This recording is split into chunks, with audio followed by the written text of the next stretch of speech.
Hi guys, in this video I'm going to go through how to write the electron configuration for elements. Before we get started, really fast, what are electron configurations based off of? They're based off the current model of the atom, which is the quantum mechanical model.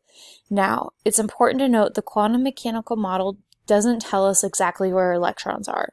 It's impossible to know that, but it tells us most likely they are in this area. So these configurations are most likely where you are to find an electron. It's not its exact area or position at all. And so when we describe where electrons are or their configuration, we include the energy level, the sublevel, and what orbital they are in. And based on where an electron is found determines how elements behave chemically and how they interact with other elements or other atoms. So this is what a configuration looks like, and when you read them, this first number, or these numbers, represent the energy levels of an electron. Energy level is like how far away from the nucleus it is. So the higher the energy level, the further from the nucleus that atom is. The letters, the S, the P, there's also a D, and an F is the sublevel. A sublevel tells you the shape of the area where electrons are found. So the S sublevel has a spherical shape. So electrons are found in a spherical area.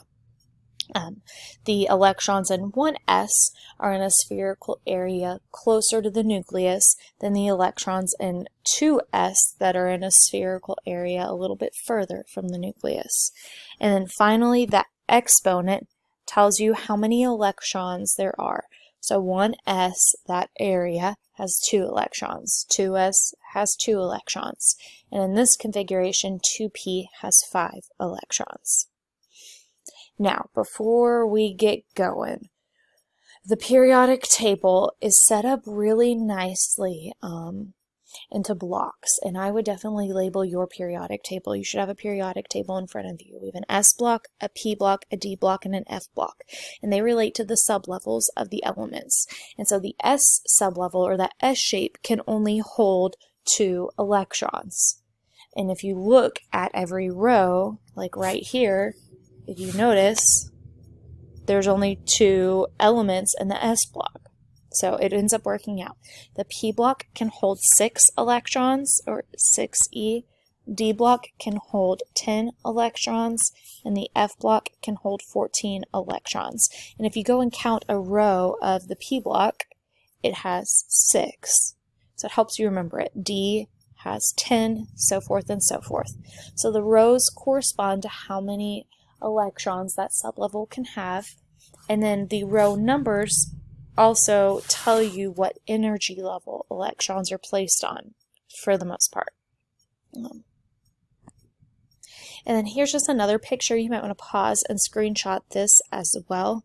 So this shows us the order in which electrons fill orbitals. If you just follow atomic numbers, so you go choo, choo, choo, and you know this picture, you can always write their configurations. Something interesting that you might have noticed is that after 4s comes 3d. So what happens is electrons will fill up 1s, they fill up 2s, 2p, 3s, 3p, and then they go fill in the 4s sublevel, and then they go back to the third energy level and fill in 3d, and then they go to 4p. The reason being, 3d, even though it's in an energy level closer to the nucleus, actually requires a bit more energy for electrons to fill up, so they fill it after s.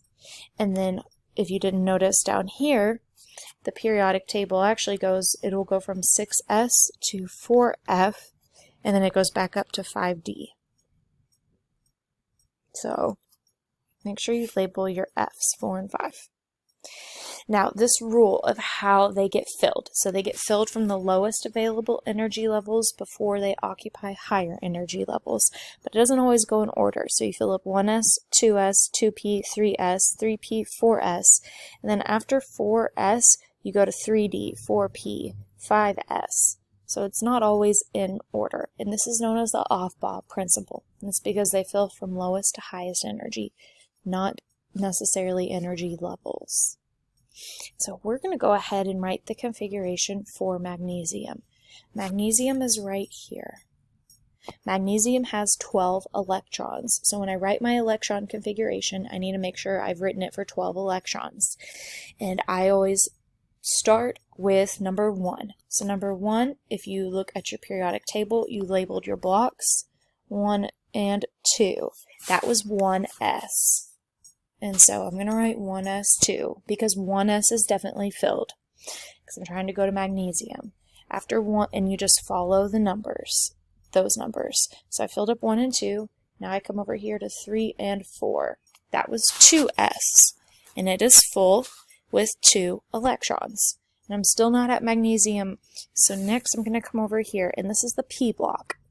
And I'm on my second row, so this is 2p, and magnesium is not any of these electrons, so 2p is completely full with 1, 2, 3, 4, 5, 6 electrons. And that is the max that p can have, is 6 electrons. So 2p6 is full, and now you just follow the numbers. I go from 10 to 11 and 12. Finally, I'm at magnesium. And I'm on the third row now in the S block, so this was 3s2. And that's the configuration for magnesium. Now you should go back and count your exponents. 2 plus 2 plus 6 plus 2, that equals 12, which is magnesium's atomic number. So atomic number is number of protons, and in a neutral atom, it's number of electrons. So we've got 12 electrons, which magnesium has. That's the correct configuration. Now we're going to write it for oxygen, which is number 8 over here. So we start at the beginning at number 1. 1, and that was 1s. So 1s is full. Next we go to number 3 over here. That's 2s. 2s is full. And then after 3, we keep going. This was the p block. So 2p1, 2, 3, and 4. 2p4. I stop at number 4 because it's 1, 2, 3, 4 to get to oxygen. And then I look at my configuration. I count up my electrons. 2, 4, 8. Oxygen has 8 electrons. That's the correct configuration. Titanium. Titanium is down here, and that is in the D block. Now, if you remember, if you labeled that periodic table, this is in the 4th row on the periodic table, but this D is 3. That is 3D. So before we jump down to 3D, we start with number 1. So 1s is full. 1s2. 2s2 is going to be full. Next, I go follow along to 2p, and 2p is full with 6 electrons. And I know it's full because I'm not at titanium yet. And then keep following. After 10, we go to 11 and 12. That's 3s, and it's full. 3s2. Oops, 2. Keep trucking down to element 13. This is 3p, and that's full of 6. 3p6. And then after 18, you come to number 19 and 20. That is 4s, and 4s is full with 2. And then you have to remember that this is 3D. And in 3D, we have 2 electrons to get to titanium. 3d2. And then you would count up your exponents. It adds up to 22. That's the configuration for titanium. Argon. Number 18. I want you to pause the video and see if you can write the configuration for argon yourself. And you should have written 1s2, 2s2, 2p6, 3s2, 3p6. Germanium. Germanium is over here, and this is in the P block. And let's just really fast because it's in the 4th row, but we remember that's 4s. This right here is 3d. This is not 3p, because remember that's 2p, 3p, 4p. So it's going to end up in 4p. But before we can get to 4p, we got to go through all those other elements. So 1s2, 2s2, 2p6, 3s2, 3p6. Follow your numbers. After 18 comes 19 and 20, which is 4s2. And then after 4s, you go to 3d, which is all of those. In 3d, d holds 10 electrons. If you can't remember that, just count how many elements there are in d, and it's 10. So 3d, 10. And then now we're in 4p, and 4p to get to germanium only has 2. 4p2. You count your exponents, you should have 32 electrons, which is what germanium number 32 has. That 3D looks like a 16. That should be it. A 10. 3D 10. Now, platinum. Platinum is down here, number 78. So this is going to be a really long configuration. Just jumping down here really fast. It's in the 6th row. And so let's look at this really fast. This right here is 6s. But you follow your numbers. After 56, you come down here to 57. That was the F block. And if you can't remember, go back and look. F block starts at 4F. So that's 4F. That is 5F. And F goes from 57 to 70. And then you're back up here in the D block. So we're going to have to go from 6S down to 4F and then up to the D block. And if we label our D blocks, this first row of D is 3D, which means the second row is 4D, and this row for platinum is going to be 5D. So this is going to be a super long configuration, but let's start at the top. 1s2, boom, boom. 2s2, 2p6, 3s2, 3p6,